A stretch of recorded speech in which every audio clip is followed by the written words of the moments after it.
pasukan. Girls! Good morning mga kapuso. Eto na nga, malapit na ang pasukan at syempre gusto nating masiguro na handa po yung ating mga estudyante ngayong pasukan. Kaya eto na! Opisyal na po namin binubuksan ang hindi unang hirit. UH Balik Eskwela Caravan! Unang hirit sana sasabihin ko. At ang una po natin pinuntahan mga kapuso ay ang Longos Elementary School dito sa Malabon City. Ayan mga kapuso, kung saan merong 1,000 estudyante ang inaasahan ngayong pasukan. Kaya anong ibibigay natin sa kanila?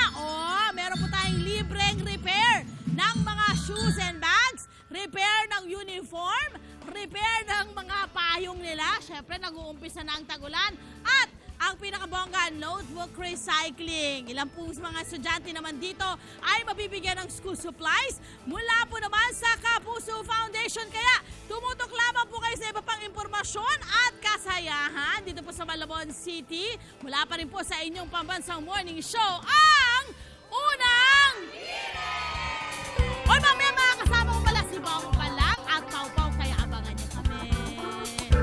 Guys! Yes, good morning sa inyo dyan. At eto na nga mga kapuso, opisyal na po namin binubuksan ang serbisyong totoo ng UH Balik Eskwela Caravan!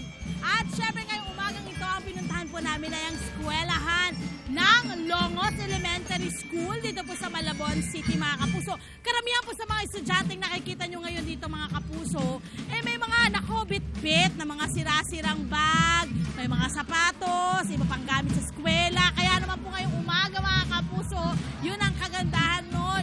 Tutulungan po natin sila na ayusin niyang mga yan. Siyempre pa, kasama ko ang dalawang kapuso celebrity na mukhang sobrang excited nang pumasok sa school. At nandito si Balang and Pau Pau! Excited na kayo pumasok? Opo!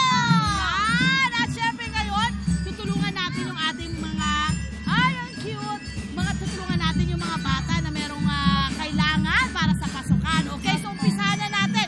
Dito tayo, halika. Dito ang area kung saan ang nire-repair po ay mga shoes and bags. Okay, at may pila na po tayo dito. May mga bit-bit po ang ating mga bata rito. Mga bata po ang may bit-bit, tama po. At syempre, tanungin lang natin yung isa sa mga magpapagawa ng kanilang pang mga school hindi supplies, kung may gagamit pang eskwela. At ang dala, ang pangalan mo, Iho? Kyle po. Kyle? Kyle, anong dala-dala mo ngayong Sapatos po. Sapatos. At guys, ang sapatos ni Kyle, tingnan nyo naman, di ba?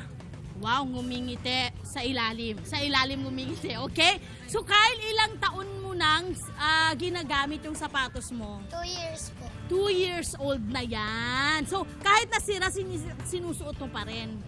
Oh, very good. At pumapasok pa rin siya sa eskwela. Very good. Yun ang mas importante. So mamaya, yun po ay aayusin niya. Ano masasabi nyo doon, Pau and Balang? Si Kyle, maski sira yung sapatos, pumapasok pa rin sa school. Magaling ba yun? Opo. Oo, okay. Dito naman sa isang area ito mga kapuso, ay ang pag-repair naman po ng mga uniform ng ating mga estudyante. At ngayong umagang ito, syempre pa, meron po tayong 3 magagaling na mga mananahe. Palapakan natin ang ating magagaling na mananahe. At syempre mga nagre-repair din po ng ating mga shoes and bags. Okay, at ngayong umaga kasama din natin, anong pangalan mo, Iha? Rosel po. Rosel! Rosel, ilang taong ka na? 10. 10 ka na? O di bale, 11 lang ako, Rosel. Okay, Rosel, ang dala mo ay anong uniform? Palda o blouse? Palda. Palda? Anong meron sa palda mo? Anong Wala problema ng pong palda? zipper. Ay, walang zipper. So, dati mo bang ginagamit yan kahit na sira yung zipper? Opo. Anong ginagawa mo para lang masara? Piniperdible ko po. Piniperdible na lang niya. Galing. Pero sinusuot mo pa rin siya. Okay, ang alam ko matagal na raw yung palda mo. Gaano nakatagal? Nung grade 5 years. 5 years? 5 years old na to? Ay, taray! Grabe, wala pa bang shape ng ano to? Alam nyo dati nung nag-aaral ako ganun din, matagal. Nagkaka-shape na ng puwet sa dito. Pero in fairness very good Maricel. Ayan, at syempre sana'y maayos ni nanay, magaling naman manahiyan. Excited ka bang maayos yung palda mo? Opo. Very good. Okay, dito na tayo. Bawal ba lang sa ating, syempre mga kapuso, tag-ulan na. Ay, yung ating mga sirang payong, alam naman natin na pag medyo may kailangan nating mag-budget para sa payong. Pero kung meron tayong mga sirang payong dyan, pwede pong ma-repair yan mga kapuso. At andito, nakapila na naman pong iba nating mga kababayan. Okay, maraming salamat at expert po yan sa pag-aayos. Okay, dito naman!